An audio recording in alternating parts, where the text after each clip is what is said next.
안녕하세요. 행정인 금융TV 김현행 경사입니다. 예. 가을이라서 많이 좀 쌀쌀해진 것 같습니다. 또 나도 이제 추워서 이제 긴팔을 입고 사무실에도 이제 긴, 여러 가지 뭐 조끼나 이런 거를 두고 지금 추워가지고 온풍기를 지금 켜고 있는데요. 제가 오늘 좀 말씀드릴 내용은, E7 비자의 작용 요건에 대해서 조금 말씀을 드리려고 합니다. 그래서 많은 이제 기업체에서 이제 대표님이나 이제 인사담당 실무자들이 외국인을 고용을 할 때 그분들을 초청해서 데리고 올 때 여러 가지 작용 요건들을 많이 물어보십니다. 특히나 기업체에서 전문 직종을 이제 채용을 하시려면 우리가 E7 비자를 사증 발급 인정 신청을 받아서 그분들을 이제 모시고 와야 되는데요. 그분들을 이제 모시고 올 때는 일정한 조건이 필요한데 우리가 일반적인 조건도 있고 그 밖에 여러 가지 특별한 어떤 케이스도 있습니다. 그래서 오늘은 이 조건에 대해서 조금 알려드리려고 합니다. 예. 우선적으로 이제 가장 일반적인 조건입니다. E7 비자를 받기 위한 가장 일반적인 조건은 첫 번째는 도입 직종과 연관성이 있는 분야에 석사 이상의 학위를 소지하고 계신 분이고요. 두 번째는 도입 직종과 연관성이 있는 학사학위를 가지고 계시고, 그리고 1년 이상의 해당 분야에 경력이 있으신 분을 채용할 수가 있으십니다. 두 번째, 그리고 다시 이 부분에 대해서 경력은, 여기서 경력 제가 말씀드렸는데, 경력은 학위 또는 자격증 취득 이후의 경력만 인정된다는 것을 알아두시면 좋을 것 같습니다. 그 다음에 세 번째로, 도입 직종과 연관성이 있는 분야에 5년 이상의 근무 경력이 있는 분들을 채용할 수 있습니다. 제가 지금까지 말씀드린 세 가지는 일반적인 조건이고요. 다음으로는 어떤 특별한 우대 조건, 특별 우대 조건에 대해서 말씀드리겠습니다. 이 우대를 위한 특별 요건은 우수 인재 유치 및 육성형 인재 활용 등의 어떤 차원에서 특례를 정한 우수 인재와 직종 특성을 감안하여 별도의 학력 또는 경력을 정한 직종에 종사하는 경우에 해당하는 요건을 모두 충족하셔야 되는 겁니다. 그러면 하나하나 구체적으로 말씀드리겠습니다. 세계 500대 기업, 여기서 세계 500대 기업의 1년 이상 전문 직종 근무 경력자입니다. 이분들은 도입 직종에 정한 학력 및 경력 조건들을 이제 갖추지 못했더라도 고용 등의 필요성이 인정되면은 허용하고 있습니다. 그 다음에 다음으로는 세계 우수 대학 졸업 또는 예정자의 학위 소지자들입니다.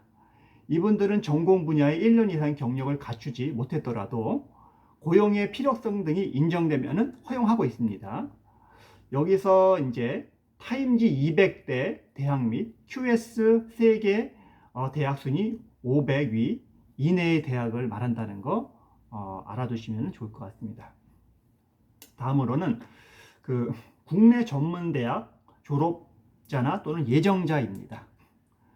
이분들은 전문 과목과 관련이 있는 도입 허용 직종에 취업하는 경우 1년 이상의 경력 요건을 면제를 하고 고용의 필요성이 인정되면 허용하고 있다는 사실 알고 계시면 좋을 것 같습니다.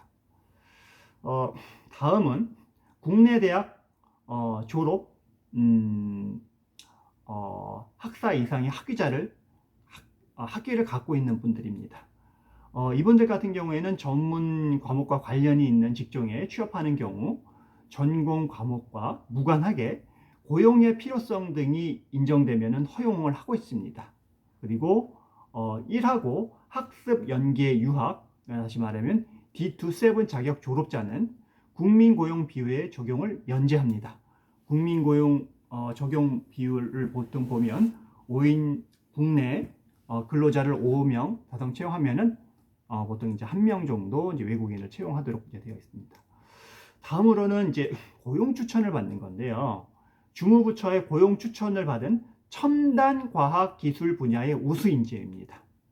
사증 등의 우대 대상이라는 점을 감안해서 1번 요건보다도 강화된 기준으로 고용 추천을 해주고 있다는 것을 알고 계시면 좋을 것 같습니다. 고용 추천 기관은요, 산업통상자원부 산하에 있는 코트라와 그 다음에 요거는 이제 산업자원부에서 하는 요 코트라, 요거는 이제 골드카드라고 하고요. 중소벤처기업부 장관 산하에 있는 중소벤처기업공단에서 하는 거는 해외 기술 인력 도입 지원 사업이라고 합니다. 이 사업들에 대한 어떤 추천 대상 요건을 보겠습니다. 동종 5년 이상의 경력이 있거나 학사 그리고 1년 이상의 경력이 있거나 또는 석사 이상의 자격이 있으시면 됩니다.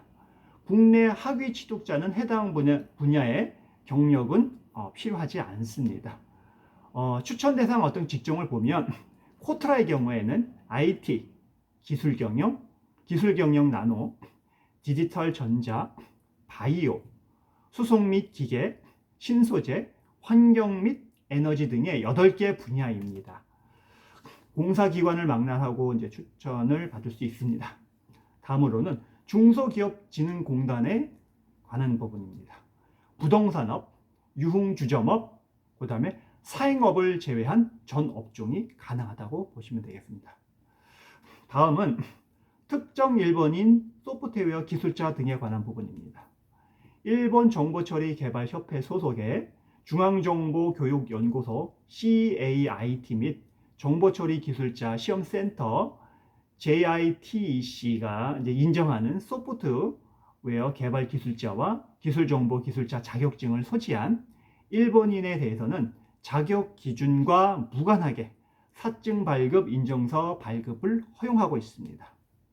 다음은 부처 추천 전문 능력 구비 우수 인재입니다.